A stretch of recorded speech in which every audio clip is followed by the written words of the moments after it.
Car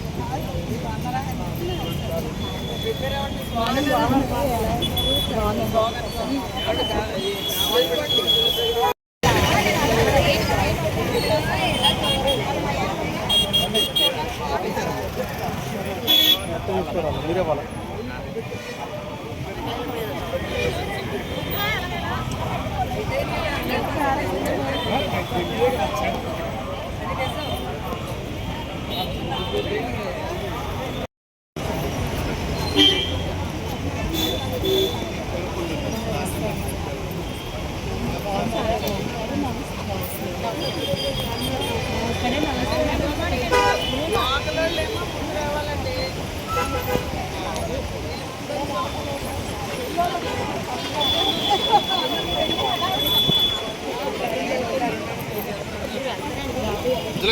అమ్మ అటు ఇటు దారిచ్చండి మాకు వీళ్ళ మధ్యలో దారిచ్చండి అటు ఇటు మమ్మల్ని ఇప్పుడు ఎంత కష్టపడి వెళ్ళాం మమ్మల్ని చూపించలేదు అంటారు. ఎంత అంచు కట్టుకున్నా చీర కట్టుకుని వెళ్ళాను.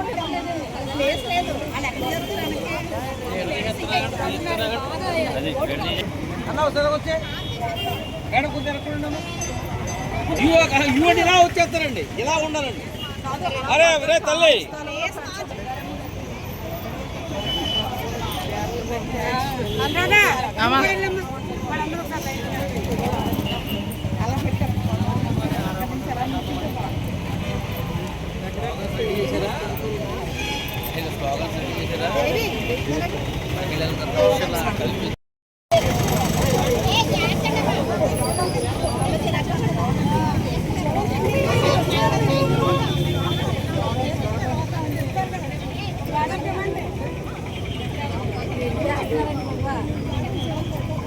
బ్లాగ్ స్టార్ట్ చేయండి.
आगे फोन वस्तु टाइम లో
అయినా కనపడుతుంది అక్కడ ఎవరికి ఇస్తున్నారో కూడా తెలుస్తలేదు అక్కడ ఎవరికాళ్ళ కదలపోతే ఓన్ నుంచి కనపడుతుంది అక్కడ ఎవరు కనబడరు ఎవరికాళ్ళ జరగకపోతే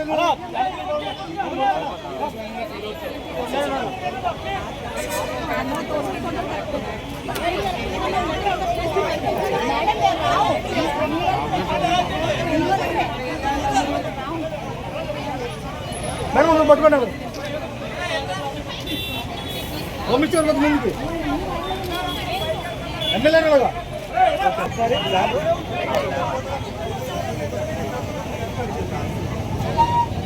ఎన్ని ఫోటోలు చేస్తా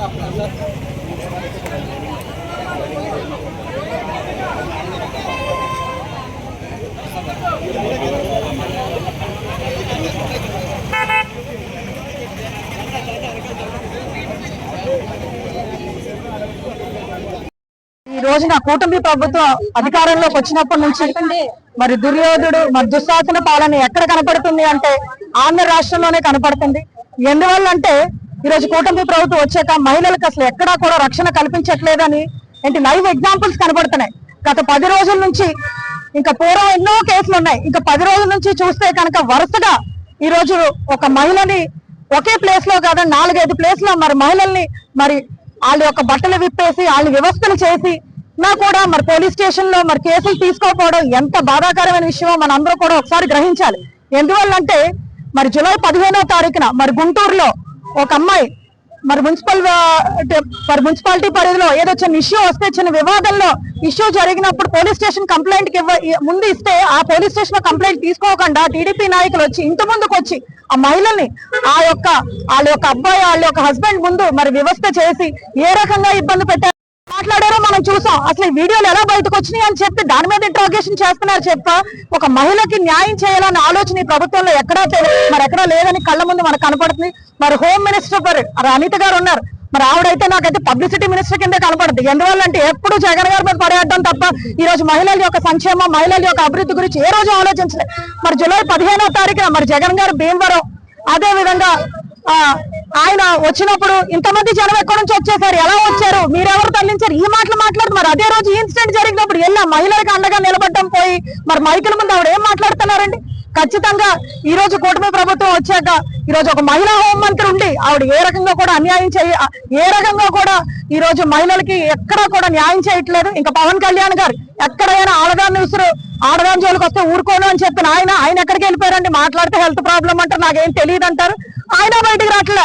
ఈ రోజు మహిళలు ఖచ్చితంగా ఈ రోజు కూటమి ప్రభుత్వంలో చాలా అన్యాయానికి గురవుతున్నారు. నేనైతే ఒకటే చెప్తాను, సో జగన్ అన్న 2.0 ఇంకో 2-3 సంవత్సరాల్లో ఖచ్చితంగా అధికారంలోకి మేమే వస్తాం. జగన్ గారు ఆడవాళ్ళ జోలికి వస్తే ఖచ్చితంగా ఊరుకునేదే లేదని ఖచ్చితంగా హెచ్చరిస్తున్నా. ఈ రోజు ఈ రోజున ఈ జరిగిన అన్యాయాలు ఖచ్చితంగా ఈ రోజు టీడీపీ కూటమి ప్రభుత్వం ఆన్సర్ చెప్పాలని వైఎస్ఆర్ కాంగ్రెస్ పార్టీ తరఫున డిమాండ్ చేస్తాం.